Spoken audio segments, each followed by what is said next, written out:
விட்டோம், எரிந்து விட்டோம், மன்னிப்பு கேட்கிறோம். அது மாதிரி ஒரே ஒரு சங்கராச்சாரம் கேட்டுக்காரா?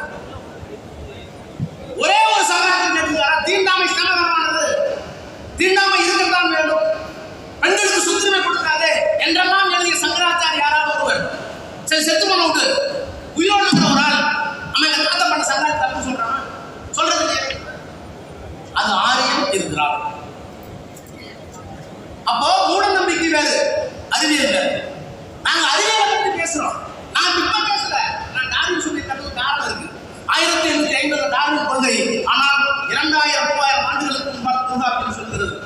ஒன்றறிவதுவே குற்றறிவதுவே, இரண்டறிவதுவே அதனோடு நாக்கே, மூன்றறிவதுவே அதனோடு மூக்கே, நான்கறிவதுவே அதனோடு கண்ணே, ஐந்தறிவதுவே அதனோடு மனநே, செவியே, ஆறறிவதுவே அதனோடு மனநே.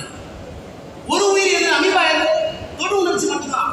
குற்றறிவதுவே, இரண்டறிவது நாக்கு மட்டும் இருக்கும், மூன்றாவது அறிவது மூக்கு இருக்கும், நான்காவது உயிரினம் கண்ணு சேர்ந்து, 5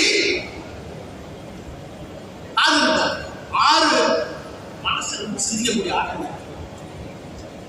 இப்படித்தான் பரிமாண வளர்ச்சி என்று சொல்வதற்கு என்னுடைய பாட்டன் தொல்காப்பியத்துக்கு அறிவியல் இருந்தது.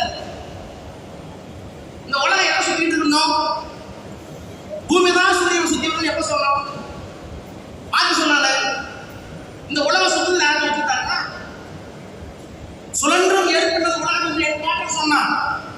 வள்ளுவர் சொல்றார், ஏன் அதெல்லாம் புத்தியலைகளுக்கு பிடிக்காதா, மதிவாளிகளுக்கு பிடிக்காதா?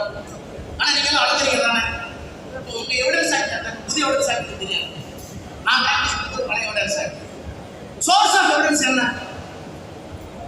சோர்ஸ் ஆஃப் எவிடன்ஸ் 3 தான். Documentary evidence, direct evidence, customer evidence. இந்த 3 தான். இந்தியன் எவிடன்ஸ் ஆக்ட்ல அதான் இருந்தது. எப்ப கொண்டு வந்து 1870 விடுதலை மக்கள் தலைமுறை பிறகு. ஆனா எங்க பக்தி இலக்கியத்தில் இருக்கு, திருவிளையாடல் இருக்கு. சுந்தரனார் ஒரு வேலை கொடுத்திருப்பாரு. அவர் வந்து நான் கொடுத்த ஆபத்திற்கு கல்யாணம் பண்ணி போவார், திருமணம் பண்ணிக்க கூடாது, திருமணம் பண்ணிக்க போறாரு சுந்தரர்.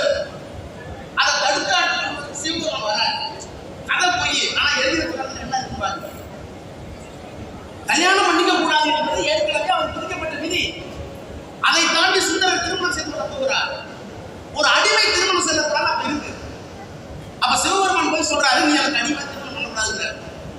நானும் ஒரு பிராமணன், எப்படி நானும் ஒரு அந்த நாள் எப்படி பிராமணன் அடிமையா இருக்கு?